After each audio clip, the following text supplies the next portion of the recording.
ಬಾಲ್ರಾಜ್ ಅಖಾಡಕ್ಕೆ ಇಳಿದ್ರೆ ಎಂತ ರಾಕ್ಷಸ ಆಗ್ತಾನೆ ಅಂತ ಗೊತ್ತಿರೋದ್ರಿಂದ ಅಕ್ರಮ್ ನೋ ಟೈಗರ್, ಒಂದ್ ನಿಮಿಷ, ನಿನ್ನ ನೀನ್ ಪ್ರೂವ್ ಮಾಡೋ ಅವಶ್ಯಕತೆ ಇಲ್ಲ, ದುಡುಕ್ಬೇಡ ಅಂತ ಸಾಮ್ರಾಟ್ನ ತಡೆಯೋದಕ್ ನೋಡ್ದ. ಇಲ್ಲ ಅಂಕಲ್, ನಾನ್ ಒಂದ್ಸಲ ಡಿಸೈಡ್ ಮಾಡೋದ್ಮೇಲೆ ಮುಗೀತು, ಲೆಟ್ ಮಿ ಫೈಟ್.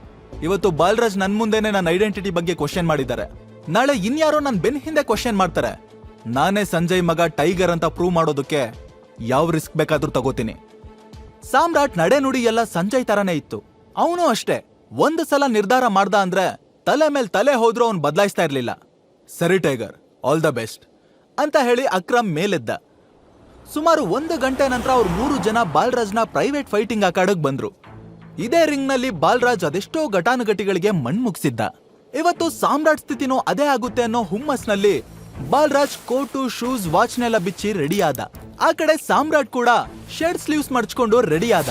ಇನ್ನೇನು ಇಬ್ರು ಅಖಾಡಕ್ಕೆ ಇಳಿಬೇಕು ಅನ್ನೋ ಅಷ್ಟರಲ್ಲಿ ಬಾಲ್ರಾಜ್, ಮತ್ತೊಂದ್ಸಲ ಯೋಚನೆ ಮಾಡು ಸಾಮ್ರಾಟ್, ನಾನ್ ಇದುವರೆಗೂ ಈ ಅಖಾಡದಲ್ಲಿ ಸೋತಿರೋ ಉದಾಹರಣೆನೇ ಇಲ್ಲ ಅಂತ ತಾನೇ ಗೆಲ್ತೀನಿ ಅನ್ನೋ ಓವರ್ ಕಾನ್ಫಿಡೆನ್ಸ್ ನಲ್ಲಿ ಹೇಳ್ದ.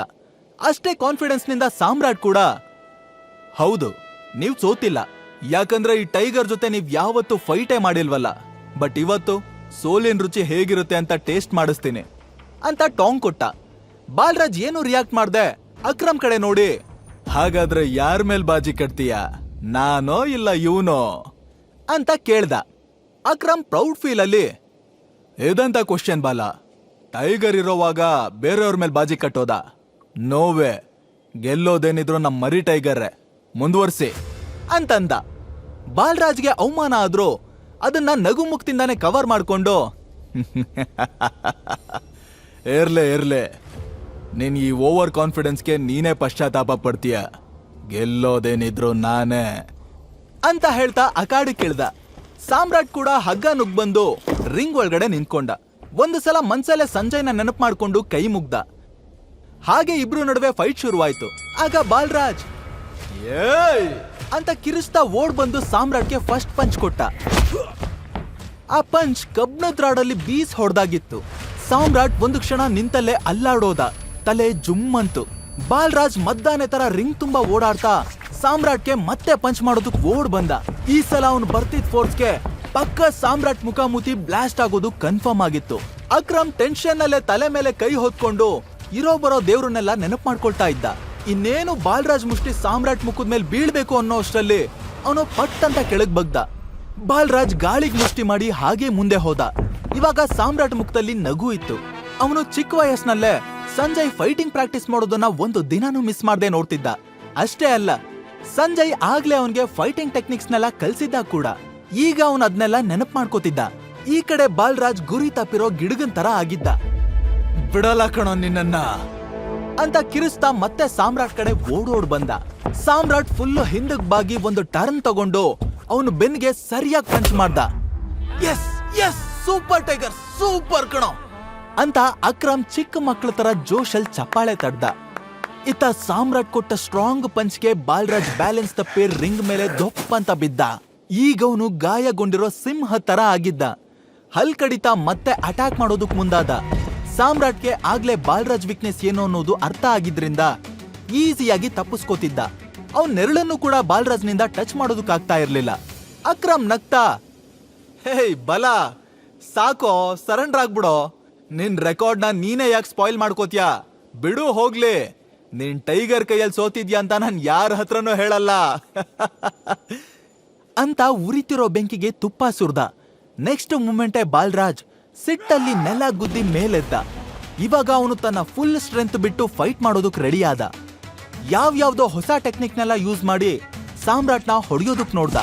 ಆದ್ರೆ ಸಾಮ್ರಾಟ್ ಈಸಿಯಾಗಿ ಡಿಫೆಂಡ್ ಮಾಡ್ಕೋತಿದ್ದ. ಹೇಗೆ ಒಂದು 15 ನಿಮಿಷ ಕಳೀತು. ಆಮೇಲೆ ಸಾಮ್ರಾಟ್ ಸುಮ್ನೆ ಟೈಮ್ ವೇಸ್ಟ್ ಮಾಡೋದ್ ಬೇಡ ಅನ್ಕೊಂಡು ಅವನ್ ಹೊಟ್ಟೆಗೆ ಜೋರಾಗಿ ಒಂದು ಪಂಚ್ ಮಾಡ್ದ.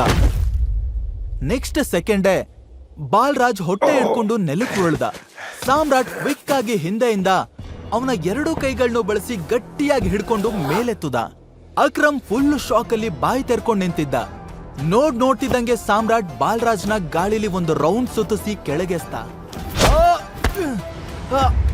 ಬಿಟ್ಬಿಡು ನನ್ನನ್ನ ಅಂತ ಬಾಲ್ರಾಜ್ ಕಿರ್ಚ್ಕೊಂಡಾಗ ಅಕ್ರಮ್ಗೆ ಮೋಸ್ಟ್ ಎಕ್ಸ್ಪೆನ್ಸಿವ್ ವಿಸ್ಕಿ ಕುಡ್ದಷ್ಟು ಖುಷಿ ಆಗೋಯ್ತು. ಬಾಲ್ರಾಜ್ ನಿಧಾನವಾಗಿ ಮೇಲೆದ್ದೇಳ್ತಾ, ಇದನ್ನೆಲ್ಲ ಎಲ್ಲಿ ಕಲ್ತೆ? ಆ ಪಂಚಿಂಗ್ ಟೆಕ್ನಿಕ್ಸ್ನ ನಿನ್ಗೆ ಹೇಳ್ಕೊಟ್ಟಿದ್ಯಾರು ಅಂತ ಸಾಮ್ರಾಟ್ನ ಕೇಳ್ದ. ಕಲ್ತಿದ್ದಲ್ಲ, ಬ್ಲಡ್ ಅಲ್ಲೇ ಬಂದಿರೋದು. ಹುಲಿಗೆ ಬೇಟೆ ಆಡೋದನ್ನ ಕಲಿಸ್ಬೇಕಾ? ಅಷ್ಟರಲ್ಲಿ ಅಕ್ರಮ್ ರಿಂಗ್ ಒಳಗಡೆ ಓಡ್ ಬಂದು ಸಾಮ್ರಾಟ್ನ ತಪ್ಕೊಂಡು, ಮರಿ ಟೈಗರ್ ಕಣೋ ನೀನು, ಇವತ್ತು ನೀನ್ ಫೈಟ್ ಮಾಡ್ತಿದ್ದು ಸೇಮ್ ಸಂಜಯ್ ತರನೇ ಇತ್ತು. ಇನ್ಮೇಲೆ ನಾನ್ ಯಾರ್ ಏನೇ ಹೇಳಿದ್ರು ಕೇರ್ ಮಾಡಲ್ಲ. ನೀನೇ ನಮ್ ಟೈಗರ್, ಟೈಗರ್ ಟೈಗರ್ ಟೈಗರ್ ಅಂತ ಬೆಂತಡ್ತಾ ಜೈಕಾರ ಹಾಕ್ತಾ. ಬಾಲ್ರಾಜ್ ನಗ್ತಾ, ನೀನ್ ಮಾತ್ರ ಅಲ್ಲ, ನಾನು ಒಪ್ಕೊಂಡಿದ್ದೀನಿ. ಇನ್ಮೇಲೆ ಇವನೇ ನಮ್ ಟೈಗರ್. ಇವತ್ತಿನ ಪಾರ್ಟಿ ನಂದು. ಕಮಾನ್, ಒಟ್ಟಿಗೆ ಡ್ರಿಂಕ್ಸ್ ಮಾಡೋಣ. ಅಕ್ರಮ್ ಬಾಲ್ರಾಜ್ ಕಡೆ ನೋಡ್ಕೊಂಡು, ಹಲೋ, ಹಾಗಲ್ಲ ಟೈಗರ್ ಸರ್, ನನ್ ಜೊತೆ ಡ್ರಿಂಕ್ಸ್ ಮಾಡ್ತೀರಾ? ಹೇಗ್ ಕೇಳ್ಬೇಕು, ಅರ್ಥ ಆಯ್ತಾ ಅಂತ ತಮಾಷೆ ಮಾಡ್ದ. ಬಾಲ್ರಾಜ್ ನಗ್ತಾನೆ, ಓಕೆ ಟೈಗರ್ ಸರ್, ನನ್ ಜೊತೆ ಡ್ರಿಂಕ್ಸ್ ಮಾಡೋದಕ್ ಬರ್ತೀರಾ ಅಂದಾಗ ಸಾಮ್ರಾಟ್ ಮುಗುಳ್ ನಗ್ತಾ ಅವನ್ ಭುಜದ ಮೇಲೆ ಕೈ ಹಾಕಿ, ವೈ ನಾಟ್, ಬನ್ನಿ ಅಂದ. ಅದೇ ಸಮಯಕ್ಕೆ ಸಾಮ್ರಾಟ್ ಫೋನು ರಿಂಗ್ ಆಯ್ತು. ಹಲೋ, ನಾನು ಸಾನ್ಯಾ. ಅರೆ, ನೀ ನನಗೆ ಕಾಲ್ ಮಾಡ್ತಿದ್ಯಾ? ಇವತ್ ಸೂರ್ಯ ಏನಾದ್ರೂ ಪಶ್ಚಿಮದಲ್ಲಿ ಹುಟ್ಬಿಟ್ಟಿದಾನ? ನಿನ್ ತಲೆ ಹಡ್ಡ ಮಾತ್ಗೆ ನನ್ನ ಹತ್ರ ಟೈಮ್ ಇಲ್ಲ. ನೋಡು, ನಮ್ಮ ಅಪ್ಪ ಅಮ್ಮ ಫಾರಿನ್ ಇಂದ ವಾಪಸ್ ಬಂದಿದ್ದಾರೆ. ಅವ್ರಿಗೆ ನಮ್ ವಿಷಯ ಎಲ್ಲ ಗೊತ್ತಾಗಿದೆ. ಇಮಿಡಿಯೇಟ್ ಆಗಿ ಅವ್ರು ನಿನ್ನ ಮೀಟ್ ಮಾಡ್ಬೇಕಂತೆ. ಈಗ್ಲೇ ಮನೆಗ್ ಬಾ. ಸಾಮ್ರಾಟ್ ಆಶ್ಚರ್ಯದಿಂದ, ಈಗ್ಲಾ? ಅಲ್ಲ, ನಾನ್ ಬೇರೆ ಕೆಲ್ಸದ ಮೇಲೆ ಆಚೆ ಬಂದಿದ್ದೀನಿ, ಈಗ್ಲೇ ಬರೋದಕ್ಕಾಗಲ್ಲ ಅಂತ ಹೇಳ್ತಾ ಇದ್ದಾಗ್ಲೇ ಸಾನ್ಯಾ ಕಾಲ್ ಕಟ್ ಮಾಡಿದ್ಲು. ಇವಳೊಬ್ಳು 7 ತಿಂಗ್ಳಿಗೆ ಹುಟ್ಟೋಳ್ ತರ ಆಡ್ತಾಳೆ ಅಂತ ಬೈಕೊಂಡು ಫೋನ್ ಜೇಬಲ್ ಇಟ್ಕೊಂಡ. ಅವನ್ ಟೆನ್ಷನ್ ಮಾಡ್ಕೊಂಡಿರೋದನ್ನ ನೋಡಿ ಅಕ್ರಮ್ ಹತ್ರ ಬಂದು, ಏನಾಯ್ತು ಟೈಗರ್, ಯಾರ್ದು ಫೋನು? ಅಂಕಲ್, ನನ್ಗೀಗ ಅರ್ಜೆಂಟಾಗಿ ನಮ್ಮ ಅತ್ತೆ ಮಾವನ್ ಮೀಟ್ ಮಾಡೋದಕ್ಕೆ ಹೋಗ್ಬೇಕು. ಕ್ಷಮಿಸಿ ಬಾಲ್ರಾಜ್, ಇನ್ನೊಂದ್ಸಲ ಸಿಗ್ತೀನಿ. ಬಾಲ್ರಾಜ್ ಶಾಕಲ್ಲೇ ಹುಬ್ಬೇರ್ಸಿ, ಅತ್ತೆ ಮಾವನ? ಟೈಗರ್, ನಿನಗ್ ಮದ್ವೆ ಆಗೋಗಿದ್ಯಾ ಅಂತ ಕೇಳ್ದ. ಹಾ, ಅದೊಂದು ದೊಡ್ಡ ಕತೆ, ಇನ್ಯಾವಾಗ್ಲಾದ್ರೂ ಹೇಳ್ತೀನಿ. ಓಹ್, ಓಕೆ. ಹಾ ಅಕ್ರಮ್, ನಾವು ಟೈಗರ್ ಬಂದಿರೋ ವಿಷಯನ ಮಾಂಟಿಗೆ ಹೇಳಬೇಕು. ತಕ್ಷಣ ಅಕ್ರಮ್, ನೋನೋ, ಈಗ್ಲೇ ಟೈಗರ್ ಬಂದಿರೋ ವಿಷಯ ಯಾರಿಗೂ ಗೊತ್ತಾಗೋದ್ ಬೇಡ. ಸದ್ಯಕ್ಕೆ ಮಾಂಟಿ ಏನ್ ಮಾಡ್ತಾ ಇದ್ದಾನೋ ಅದನ್ನ ಕಂಟಿನ್ಯೂ ಮಾಡ್ತಾ ಇರ್ಲಿ ಅಂದ. ಅವನ್ ಯಾಕೆ ಹೀಗೆ ಹೇಳ್ತಾ ಇದ್ದಾನೆ ಅಂತ ಸಾಮ್ರಾಟ್ಗೂ ಅರ್ಥ ಆಯ್ತು. ಹಾ ಸರಿ ಅಂಕಲ್, ನೀವ್ ಹೇಳ್ದಾಗೆ ಆಗ್ಲಿ, ನಾನೀಗ ಹೊರಡ್ತೀನಿ. ಬಟ್ ನೆನ್ಪಿದೆ ಅಲ್ವಾ, ನನ್ಗೆ ಹೊಸ ಕೆಲ್ಸ ಬೇಕು. ನೆನ್ಪಿದೆ ಟೈಗರ್, ನೀನ್ ನಾಳೆ ನಮ್ಮ ಆಫೀಸಿಗೆ ಬಾ, ನನ್ನ ಸೆಕ್ರೆಟರಿಗೆ ಹೇಳಿರ್ತೀನಿ. ನೀನ್ ಹೇಳಿದ ಕೆಲ್ಸ ಆಗತ್ತೆ. ಸಾಮ್ರಾಟ್ ಥ್ಯಾಂಕ್ ಯು ಅಂತ ಹೊರಡೋ ಅಷ್ಟರಲ್ಲಿ ಅಕ್ರಮ್ ಅವನ್ ಕೈಗೆ ಒಂದು ಬ್ಯಾಗ್ ಕೊಟ್ಟು, ಹೇಗೂ ನಾವು ಒಟ್ಟಿಗೆ ಡ್ರಿಂಕ್ಸ್ ಮಾಡೋದಕ್ಕಾಗ್ಲಿಲ್ಲ, ಅಟ್ಲೀಸ್ಟ್ ನೀನಾದ್ರೂ ನಿಮ್ಮ ಅತ್ತೆ ಮಾವನ್ ಜೊತೆ ಡ್ರಿಂಕ್ಸ್ ಮಾಡು. ತುಂಬಾ ಕಾಸ್ಟ್ಲಿ ಡ್ರಿಂಕ್ಸ್ ಇದು, ಖಂಡಿತ ಅವ್ರು ಖುಷಿ ಪಡ್ತಾರೆ ಅಂತ ಹೇಳ್ದ. ಸಾಮ್ರಾಟ್ ಮುಗುಳ್ನಾಗ್ತಾನೆ ಅಲ್ಲಿಂದ ಹೊರಟ. ಅಕ್ರಮ್ ಅವನ್ ಕಡೆನೆ ನೋಡ್ತಾ, ಸಂಜಯ್, ನಿನ್ನ ಮಗ ನಿಜವಾಗ್ಲೂ ಟೈಗರ್ ಕಣೋ. ನೀನ್ ಏನ್ ಮಾಡ್ಬೇಕು ಅಂತಿದ್ಯೋ ಅದನ್ನ ನೀನ್ ಈ ಮರಿ ಟೈಗರ್ ಪ್ರೂವ್ ಮಾಡಿ ತೋರಿಸ್ತಾನೆ. ನಮ್ಮೆಲ್ಲರೂ ಭರವಸೆನೂ ಅವನು ಉಳಿಸ್ಕೋತಾನೆ ಅಂತ ಹೆಮ್ಮೆಯಿಂದ ಹೇಳ್ಕೊಂಡ. ಸ್ವಲ್ಪ ಸಮಯದ ನಂತರ ಸಾಮ್ರಾಟ್ ಸಾನ್ಯಾಳ್ ಮನೆ ರೀಚ್ ಆದ. ಲಿವಿಂಗ್ ಹಾಲ್ನಲ್ಲಿ ಸಾನ್ಯಾ ಪೇರೆಂಟ್ಸ್ ಶರ್ಮಿಳಾ ಮತ್ತೆ ರಾಜೀವ್ ಇಬ್ಬರು ಕೂತಿದ್ರು. ಸಾಮ್ರಾಟ್ ಸಾಧ್ಯ ಆದಷ್ಟು ಸ್ಮೈಲ್ ಮಾಡ್ಕೊಂಡು ಅವ್ರ ಹತ್ರ ಹೋಗಿ, ಹೆಲೋ ಅಂಕಲ್, ಹೆಲೋ ಆಂಟಿ ಅಂತ ಕೈ ಮುಗಿತಾ ಆ ಡ್ರಿಂಕ್ಸ್ ಬ್ಯಾಗ್ ನ ಟೇಬಲ್ ಮೇಲಿಟ್ಟ. ಶರ್ಮಿಳಾ ಸಾಮ್ರಾಟ್ನ ನೋಡಿದ ತಕ್ಷಣ ರೋಡ್ ಸೈಡ್ ಅಲ್ಲಿ ಬಿದ್ದಿರೋ ಕಸ ನೋಡಿದ ತರ ಮುಖ ತಿರುಗಿಸಿದ್ಲು. ಆದ್ರೆ ರಾಜೀವ್ ಕಣ್ಣು ಬ್ಯಾಗ್ ಒಳಗಡೆ ಇರೋ ಬಾಟಲ್ ಮೇಲಿತ್ತು. ನಿಧಾನಕ್ಕೊಂದ್ ಎತ್ಕೊಂಡು, ಅಬ್ಬಾ, ಈ ಡ್ರಿಂಕ್ಸ್ ತುಂಬಾ ಕಾಸ್ಟ್ಲಿದು ಅಂತ ಹೇಳ್ತಾ ಓಪನ್ ಮಾಡ್ದ. ಓ ಮೈ ಗಾಡ್, ಎಂತ ಫ್ರಾಗ್ರೆನ್ಸ್! ಶರ್ಮಿಳಾ, ಇದನ್ನೊಂದ್ಸಲಿ ನೋಡು ಅಂತ ಆ ಬಾಟಲ್ ನ ಅವಳಿಗೆ ಕೊಟ್ಟ. ಆ ಸ್ಮೆಲ್ ನೋಡಿನೇ ತುಂಬಾ ಕಾಸ್ಟ್ಲಿದು ಅಂತ ಅವಳಿಗೆ ಗೊತ್ತಾಯ್ತು. ಈ ಲೋ ಕ್ಲಾಸ್ ಹುಡುಗ ಇಷ್ಟು ಕಾಸ್ಟ್ಲಿ ಡ್ರಿಂಕ್ಸ್ ನ ಹೇಗ್ ಪರ್ಚೇಸ್ ಮಾಡೋದಕ್ ಸಾಧ್ಯ? ಖಂಡಿತ ಇಲ್ಲಿಂದ ಕತ್ಕೊಂಡ್ ಬಂದಿರ್ತಾನೆ. ನಮ್ ಮಗ್ಳನ್ನ ಮೋಸದಿಂದ ಪಡ್ಕೊಂಡಿದ್ದಾನಲ್ವಾ, ಅದಕ್ಕೆ ನಮ್ ಬಾಯಿ ಮುಚ್ಚೋದಕ್ಕೆ ಈ ತರ ಲಂಚ ಕೊಡ್ತಿದ್ದಾನೆ. Low class beggar. Aunty please, ಆ ತರ ಮಾತಾಡ್ಬೇಡಿ. ನಾನು ಯಾರನ್ನು ಮೋಸದಿಂದ ಪಡ್ಕೊಂಡಿಲ್ಲ, ಆ ಬುದ್ಧಿನೂ ನನ್ಗಿಲ್ಲ. ಅಯ್ಯಯ್ಯೋ ಪಾಪಚ್ಚಿ, ನೀನು ಯಾರಿಗೂ ಮೋಸನೇ ಮಾಡಿಲ್ಲ ಅಲ್ವಾ? ಮೊನ್ನೆ ನಮ್ ಸಾನಿಯನ್ ಪಕ್ಕದಲ್ಲಿ ನಿಂತರನೇ ವೇಷ ಹಾಕೊಂಡು ದೆವ್ವ ಬಂದ್ ಮಲ್ಗಿತ್ತು ಅಲ್ವಾ? ನೋಡು, ನೀನ್ ಇಷ್ಟೆಲ್ಲ ಮಾಡ್ತಿರೋದು ನನ್ ಮಗಳು ಆಸ್ತಿ ಕಬಳಿಸೋಕೆ ಅಂತ ಚೆನ್ನಾಗ್ ಗೊತ್ತು. ಆದ್ರೆ ಅದ್ಯಾವತ್ತೂ ಸಾಧ್ಯ ಇಲ್ಲ. ಶರ್ಮಿಳಾ ವಟ ವಟ ಅಂತ ಮಾತಾಡ್ತಾನೆ ಇದ್ಲು. ಸಾಮ್ರಾಟ್ ಕಿವಿಗ್ ಹತ್ತಿ ಇಟ್ಕೊಂಡು ಒಂಥರ ಸುಮ್ನೆ ನಿಂತಿದ್ದ. ಶರ್ಮಿಳಂಗೆ ಅವ್ನ್ ಸೈಲೆಂಟ್ ಆಗಿರೋದನ್ನ ಸಹಿಸ್ಕೊಳ್ಳೋದಕ್ಕಾಗ್ಲಿಲ್ಲ. ಯಾಕೆ ಮಾತ್ ಬರ್ತಿಲ್ವಾ? ನಾಲ್ಗೆ ಬಿದ್ದೋಗಿದ್ಯಾ? ನನ್ನ ಮಗಳ ಲೈಫ್ನ ನಾಶ ಮಾಡಿ ಈಗ ಬೆದ್ರು ಬೊಂಬೆ ತರ ನಿಂತಿದ್ಯಾ? ನನಗ್ ಬರ್ತಿರೋ ಕೋಪಕ್ಕೆ ಶರ್ಮಿಳಾ ಹಲ್ ಕೊಚ್ಕೊಂಡು ಅವನ್ ಮೇಲೆ ಕೈ ಮಾಡೋದಕ್ ಮುಂದಾದ್ಲು. ರಾಜೀವ್ ಅವಳನ್ನ ತಡೆದು, ಶರ್ಮಿಳಾ ಸ್ಟಾಪ್, ಕೋಪದ ಕೈಗೆ ಬುದ್ಧಿ ಕೊಡ್ಬೇಡ. ಸಾಮ್ರಾಟ್ ಪ್ಲೀಸ್ ಕೂತ್ಕೋ, ಮಾತಾಡೋಣ. ಸಾಮ್ರಾಟ್ ಅವ್ರ ಮುಂದೆ ಕೂತ್ಕೊಂಡ. ರಾಜೀವ್ ಗಂಭೀರವಾಗಿ, ಅವತ್ತು ಏನ್ ನಡೀತು ಅಂತ ಸಾನ್ಯಾ ನಮ್ಗೆಲ್ಲಾನು ಹೇಳಿದಾಳೆ ಸಾಮ್ರಾಟ್. ಆಗಿದ್ದೆಲ್ಲ ಆದ್ಮೇಲೆ ಯಾರು ಸರಿ ಯಾರು ತಪ್ಪು ಅಂತ ಲೆಕ್ಕ ಹಾಕೋದಕ್ಕಾಗಲ್ಲ. ಆದ್ರೆ ಈ ನಿಮ್ ಸಂಬಂಧಕ್ಕೊಂದು ಹೆಸರು ಬಿದ್ದಾಗಿದೆ. ಇನ್ಮೇಲೆ ಇದನ್ನ ಬದಲಾಯಿಸೋದಕ್ಕಾಗಲ್ಲ. ಆದಷ್ಟು ಬೇಗ ನೀವು ಈ ರಿಯಾಲಿಟಿನ ಒಪ್ಕೊಂಡು ಜೊತೆಲಿರಿ. ಸಾಮ್ರಾಟ್ ಮನ್ಸಲ್ಲೇ, ಕಾಲ್ ಕರ್ಕೊಂಡು ಜಗಳಕ್ಕೆ ಬರೋ ಈ ಗೂಳಿ ಜೊತೆಲಿರ್ಬೇಕಾ, ಆ ದೇವ್ರೆ ನನ್ನ ಕಾಪಾಡಬೇಕು ಅನ್ಕೊಂಡು ಸರಿ ಅಂಕಲ್ ಅಂತ ತಲೆ ಆಡಿಸ್ತಾ. ಅಂದಹಾಗೆ ನೀನೇನ್ ಕೆಲಸ ಮಾಡ್ತಿದ್ಯಾ? ರಾಜೀವ್ ಕ್ಯಾಶುಯಲ್ ಆಗಿ ಕೇಳ್ದ. ನಾನು ಡೆಲಿವರಿ ಬಾಯ್ ಕೆಲಸ ಮಾಡ್ತಿದ್ದೆ, ಆದ್ರೆ ಈಗ ನನ್ನ ಕೆಲಸದಿಂದ ತೆಗ್ದಿದ್ದಾರೆ. ಅದನ್ ಕೇಳಿ ಅವರಿಬ್ರು ತಲೆ ಮೇಲೂ ದೊಡ್ಡ ಬಾಂಬ್ ಬಿದ್ದ ಹಾಗಾಯ್ತು. ರಾಜೀವ್ ಸ್ವಲ್ಪ ಬೇಗ ಸುಧಾರಿಸ್ಕೊಂಡು, ನೀನು ಆದಷ್ಟು ಬೇಗ ಹೊಸ ಜಾಬ್ನ ಹುಡ್ಕೋಬೇಕು ಸಾಮ್ರಾಟ್. ಜಾಬ್ಲೆಸ್ ಹುಡ್ಗನ್ನ ಅಳಿಯ ಅಂತ ಒಪ್ಕೊಳ್ಳೋದು ನಮಗೂ ಕಷ್ಟ ಆಗತ್ತೆ ಅಂದ. ಡೋಂಟ್ ವೆರಿ ಅಂಕಲ್, ಕೆಲಸ ಸಿಗುತ್ತೆ, ನಾನಿನ್ ಹೊರಡ್ತೀನಿ ಅಂತ ಹೇಳಿ ಕಾಲರ್ ಹೇಳ್ಕೊಳ್ತಾ ಎದ್ದು ಹೊರಟ. ಸಾಮ್ರಾಟ್ ಕಾನ್ಫಿಡೆನ್ಸ್ ಆಟಿಟ್ಯೂಡ್ ನ ನೋಡಿ ಶರ್ಮಿಳಾಗೆ ಮೈ ಪರ್ಚ್ಕೊಳ್ಳೋ ತರ ಆಯ್ತು. ನೋಡಿದ್ಯಾ ರಾಜೀವ್ ಇವ್ನ ಆಟಿಟ್ಯೂಡ್ ನ? ಕೈಯಲ್ಲಿ ಒಂದ್ ಕೆಲ್ಸ ಇಲ್ಲ, ಓವರ್ ಕಾನ್ಫಿಡೆನ್ಸ್ ಬೇರೆ ಕೇಳು, ಹಾಳಾದವನು.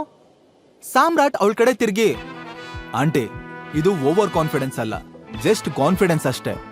ನಿಮ್ ಅಳಿಯ ಅಂದ್ಮೇಲೆ ಇಷ್ಟಾದ್ರೂ ಕಾನ್ಫಿಡೆನ್ಸ್ ಆಟಿಟ್ಯೂಡ್ ಇರಬಾರ್ದ ಅಂತ ಕೊನೆ ಲೈನ ಗೊಣುಕೊಂಡು ಹೇಳ್ದ. ಸಾಮ್ರಾಟ್ ಮಾತಲ್ಲಿರೋ ಧೈರ್ಯ ಗತ್ತನ್ನ ನೋಡಿ ರಾಜೀವ್ಗೂ ಆಶ್ಚರ್ಯ ಆಯ್ತು. ಅಷ್ಟರಲ್ಲಿ ಸಾಮ್ರಾಟ್ 2 ಹೆಜ್ಜೆ ಹಿಂದೆ ಬಂದು, ನನಗೆ ಒಳ್ಳೆ ಕೆಲಸ ಸಿಕ್ಕಿದ್ರೆ ನಾನ್ ಸಾನಿಯನ್ ಗಂಡ ಆಗೋದಕ್ಕೆ ಕೇಪಬಲ್ ಅಂತ ಒಪ್ಕೋತೀರಾ ಆಂಟಿ ಅಂತ ಕೇಳ್ದ. ಒಳ್ಳೆ ಕೆಲಸ ಅಂದ್ರೆ ಸೆಕ್ಯೂರಿಟಿ ಕೆಲ್ಸನೋ ಪಾರ್ಕಿಂಗ್ ಲಾಟ್ ಅಲ್ಲಿ ಕೂತ್ಕೊಂಡು ರೆಸಿಪ್ಟ್ ಅರಿಯೋದೋ ಅಲ್ಲ, ನಮ್ ಸಾನಿಯನ್ ಲೆವೆಲ್ಗೆ ಮ್ಯಾಚ್ ಆಗೋಂತ ಕೆಲಸ ಆಗಿರ್ಬೇಕು. ಅದ್ರಲ್ಲೂ ನಿನಗೆ ಜಾಸ್ತಿ ಟೈಮ್ ಇಲ್ಲ, ನಾಳೆ ಅಷ್ಟರಲ್ಲಿ ಕೆಲಸ ಸಿಕ್ಕಿರ್ಬೇಕು, ಆಗ ನಿನ್ನನ್ನು ಒಪ್ಕೋತೀನಿ. ಸಾಮ್ರಾಟ್ ಮುಗುಳ್ನಗ್ತಾ ಅಲ್ಲಿಂದ ಹೊರಟ. ಸಾಮ್ರಾಟ್ ಯಾರು, ಅವನ್ ಬ್ಯಾಕ್ ಗ್ರೌಂಡ್ ಏನು ಅನ್ನೋದ್ರ ಬಗ್ಗೆ ಸಣ್ಣ ಸುಳುವು ಕೂಡ ಶರ್ಮಿಳಾಗಿರ್ಲಿಲ್ಲ. ಹೇಗೋ ಅವನ್ಗೆ ಒಳ್ಳೆ ಕಡೆ ಕೆಲಸ ಸಿಗಲ್ಲ ಅನ್ನೋ ಕಾರಣಕ್ಕೆ ಸವಾಲ್ ಹಾಕಿದ್ಲು. ಇತ್ತ ಸಾಮ್ರಾಟ್ ವಾಪಸ್ ಮನೆಗೆ ಹೋಗೋದಕ್ಕೆ ಕ್ಯಾಬ್ ಬುಕ್ ಮಾಡೋದಕ್ಕೆ ಟ್ರೈ ಮಾಡ್ದ. ಆದ್ರೆ ಜೋರ್ ಮಳೆ ಬರ್ತಾ ಇದ್ದಿದ್ರಿಂದ ಬುಕ್ ಆಗ್ತಾ ಇರ್ಲಿಲ್ಲ. ಸುಮಾರು ಹೊತ್ತು ಟ್ರೈ ಮಾಡಿ ಆಮೇಲೆ, ಇನ್ನು ಎಷ್ಟೊತ್ತು ಅಂತ ಇಲ್ಲೇ ನಿಂತಿರ್ಲಿ, ಹೇಗಿದ್ರೂ ಇದು ನಮ್ಮ ಮಾವನ್ ಮನೆ, ಸಾನ್ಯಾನೇ ಅಲ್ವಾ ನನ್ಗೆ ಇಲ್ಲಿಗೆ ಬರೋದಕ್ಕೆ ಹೇಳಿದ್ದು, ಇವತ್ತಿಲ್ಲೇ ಉಳ್ಕೊಂಡು ಬೆಳಿಗ್ಗೆ ಹೋಗ್ತೀನಿ ಅಂತ ಅನ್ಕೊಂಡ. ಸೀದಾ ಸಾನ್ಯಾ ರೂಮ್ ಹತ್ರ ಹೋಗಿ ಡೋರ್ ನಾಕ್ ಮಾಡ್ದ. ಸಾನ್ಯಾ ನಿದ್ದೆಗಣ್ಣಲ್ಲೇ ಡೋರ್ ಓಪನ್ ಮಾಡಿದ್ಲು. ಎದುರುಗಡೆ ಸಾಮ್ರಾಟ್ ಇರೋದನ್ನ ನೋಡಿ ಸಿಟ್ಟಿಂದ ಡಬ್ ಅಂತ ಡೋರ್ ಕ್ಲೋಸ್ ಮಾಡೋದಕ್ಕೆ ಹೋದ್ಲು. ಬಟ್ ಸಾಮ್ರಾಟ್ ಡೋರ್ಗೆ ಕಾಲಡ್ಡ ಹಾಕಿ, ಅದು ರಾತ್ರಿ ಆಗಿದೆ, ಮಳೆ ಬೇರೆ ಜೋರಾಗಿ ಬರ್ತಾ ಇದೆ ಅಂತ ರಾಗ ಹೇಳ್ದ. ಅದಕ್ ನಾನೇನ್ ಮಾಡ್ಲಿ? ಏನ್ ಮಾಡ್ಲಿ ಅಂದ್ರೆ, ಅಪ್ಪ ಅಮ್ಮನ್ನ ಮೀಟ್ ಮಾಡ್ಬೇಕು ಅಂತ ಕರ್ಸಿದ್ ನೀನೇ ತಾನೆ, ಅಂದ್ಮೇಲೆ ಈಗ ನನ್ಗೆ ಉಳ್ಕೊಳ್ಳೋದಕ್ ಜಾಗ ಕೊಡು. ಯು ಮೀನ್ ನನ್ ರೂಮಲ್ಲೇ ಇರ್ತೀನಿ ಅಂತ ಹೇಳ್ತಾ ಇದ್ಯಾ? ಲುಕ್ ಸಾಮ್ರಾಟ್, ನನ್ ಡ್ರೀಮ್ ಅಲ್ಲೂ ನಿನಗ್ ನನ್ ಪಕ್ಕ ಜಾಗ ಸಿಗಲ್ಲ. ಏನಿದ್ರು ಈ ಮನೇಲಿ ಒಬ್ಬ ಕೆಲಸದವನ್ ಹಾಗೆ ಬಿದ್ದಿರ್ಬೇಕು, ಬೇಕಿದ್ರೆ ಹೋಗಿ ಆ ಸ್ಟೋರ್ ರೂಮ್ ಅಲ್ಲಿ ಬಿತ್ಕೋ ಅಂತ ಹೇಳಿ ರಪ್ ಅಂತ ಡೋರ್ ಕ್ಲೋಸ್ ಮಾಡಿದ್ಲು. ಸಾಮ್ರಾಟ್ ಮುಖ ಚಿಕ್ಕದಾಯ್ತು. ತಾನ್ ಏನು ತಪ್ಪು ಮಾಡದೇ ಇದ್ರು ಎಲ್ರ ಹತ್ರನೂ ಅವಮಾನ ಮಾಡಿಸ್ಕೊಳ್ಳೋ ಹಾಗಾಗ್ತಾ ಇದೆ ಅಂತ ಫೀಲ್ ಆದ. ಆ ಕಡೆ ಸಾನ್ಯಾ ಡೀಪ್ ಬ್ರೆತ್ ತಗೊಂಡು ತನ್ನನ್ನ ತಾನು ಸಮಾಧಾನ ಮಾಡ್ಕೊಂಡ್ಲು. 2 ನಿಮಿಷ ಹಾಗೆ ಏನೋ ಯೋಚನೆ ಮಾಡ್ದೋಳು ವಾಪಸ್ ತಿರ್ಗಿ ಡೋರ್ ಲಾಕ್ ಮೇಲೆ ಕೈ ಇಟ್ಲು. ಹಾಗಿದ್ರೆ ಸಾನ್ಯಾ ಡೋರ್ ಓಪನ್ ಮಾಡ್ತಾಳ. ಸಾಮ್ರಾಟ್ ಆ ಮನೇಲಿ ತನಗೆ ಗೌರವ ಸಿಗೋ ತರ ಏನ್ ಮ್ಯಾಜಿಕ್ ಮಾಡ್ತಾನೆ? ಅವನ ನಿಜವಾದ ಐಡೆಂಟಿಟಿ ಗೊತ್ತಾದ್ರೆ ಹೇಗಿರುತ್ತೆ ಅವರ ರಿಯಾಕ್ಷನ್? ಈಗ ನೀವು ಪಾಕೆಟ್ ಎಫ್ಎಂ ನಲ್ಲಿರೋ ಎಲ್ಲಾ ಶೋಗಳನ್ನ ಈಸಿಯಾಗಿ ಕೇಳಬಹುದು. ಈಗಲೇ ಡೌನ್ಲೋಡ್ ಮಾಡಿ ಪಾಕೆಟ್ ಎಫ್ಎಂ ಮತ್ತು ಕೇಳಿ ದೇಶ ವಿದೇಶದಲ್ಲಿ ಫೇಮಸ್ ಆಗಿರೋ ಟೈಗರ್ ರಿಟರ್ನ್ಸ್ ಅನ್ನೋ ಮೈ ನವಿರೇಳಿಸೋ ಕಥೆಯನ್ನ.